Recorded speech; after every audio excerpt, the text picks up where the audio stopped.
So a couple of weeks ago, I had a great Zoom call with a library CEO. I don't want to name their name or their company because I don't know if they would want this to be shared publicly. So I'll just keep their details out of it. But what they said was genius. And I think it's something that all of you need to hear before you start working with production music libraries and get accepted. So basically, at the start of our Zoom call is one of our Connect sessions.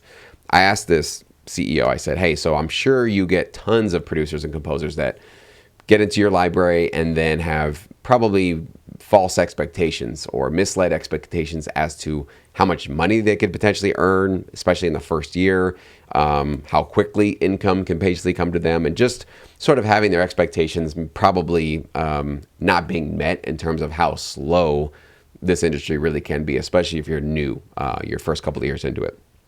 And this is what he said, and this is the question that he asks all of his submitting composers and producers that he wants to bring on board onto his catalog. He asks them, he says, great, thanks for your album. We love this. We think you got some high quality stuff. How much income do you expect to earn in 12 months sending this off to us? Like, where is your expectation level at? So this is what he asks. This is sort of like a qualifying question he asks every producer and composer that's going to work with him. And he said, if the producer says, it'd be cool to earn like 20,000 in the first year, or maybe 30,000, or whatever, 40,000. Like, I don't want to be too picky, but like as long as there's like some significant growth and I can kind of see that sort of coming at me in that first year, or maybe even 2 years, then I'll feel like that we're kind of going in the right path.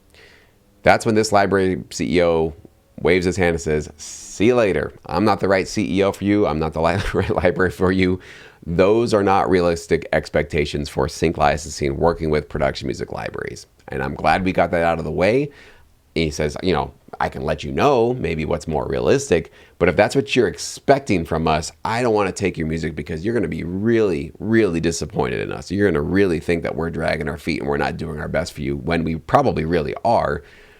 But those are just false, unrealistic expectations. Our industry is not that fast, and those numbers just don't come that quickly. Not to say they never can. You guys know that some people can be lucky, can get the right placement at the right time fairly early and land some big deals. I've met them. I've had them on my channel actually, but they are the exception to the rule. That's not the norm. And so what this library CEO says instead is to say, well, listen, this is probably a more realistic expectation. What if within the first 12 months we were able to secure you around like $1,000 of either sync fees or royalties or some other sort of source of income for your album that you just sent off to us? Would you feel like that was enough of getting kind of a running start with us that you would feel you'd want to continue on with us and grow? And so for some of you listening to this, watching this video right now, you might think that is unbelievably small. Like, why would anybody in their right mind send, 10 tracks, 8 tracks, 12 tracks to any library, earning $1,000 after a year of it sitting on their catalog? That seems like it's a failure.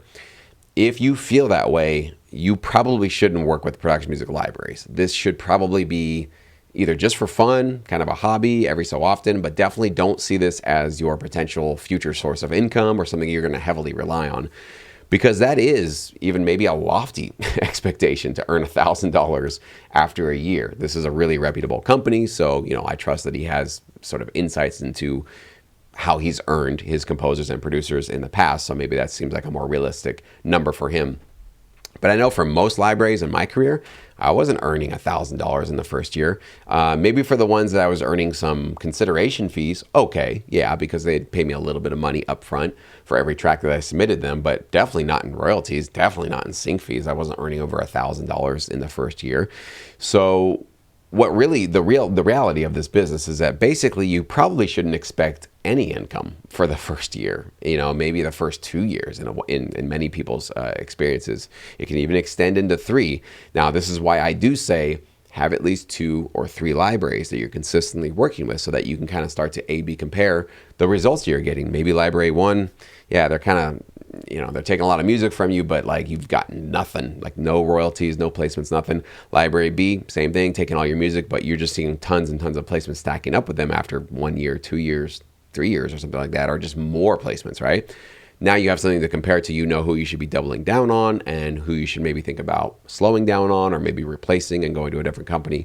Remember, you're not married to anybody in this business. This is a independent, freelance, free reign kind of an industry. So definitely feel that you need to be looking out for your own best interests, work with high quality companies.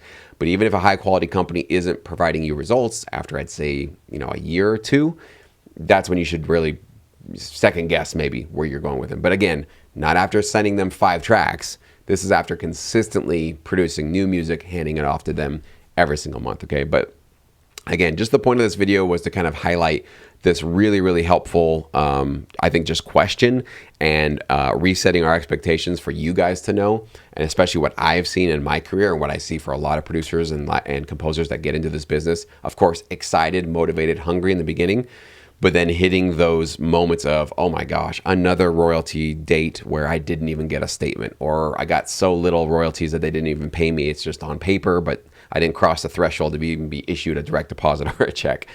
Been there so many times, okay? It's probably coming for you in the future. If you're not feeling it today, you will feel that in a month, in 6 months, in a year, in 2 years. There will be a date or multiple dates in the future where that massive amount of doubt will be creeping into your mind. And I think for me, as I look back on when I had the highest moments of doubt, it's because my expectations were way up here and the reality of what I was seeing was way down here. So I think if you can bring your expectations down a little closer, okay? You never want to, have zero expectations or that you're like not going to do anything in this business. Of course, be ambitious, be competitive, do your best work. You really shoot for the stars, right? But at the same time, don't expect miracles. Don't expect full-time income in a couple of years. Don't expect magical things and quick things to happen in this business, because nothing is magical, nothing is quick in the sync licensing industry. The only way through this, in my opinion, and what worked for me and what I see working for the producers that are doing this full time, is you kind of have to put the expectations out of your mind, and you have to just focus on, what can I do today? What am I doing this week? What project am I working on? Who am I sending music to? What do they need? How can I make sure that my music is high in demand and as high quality as possible?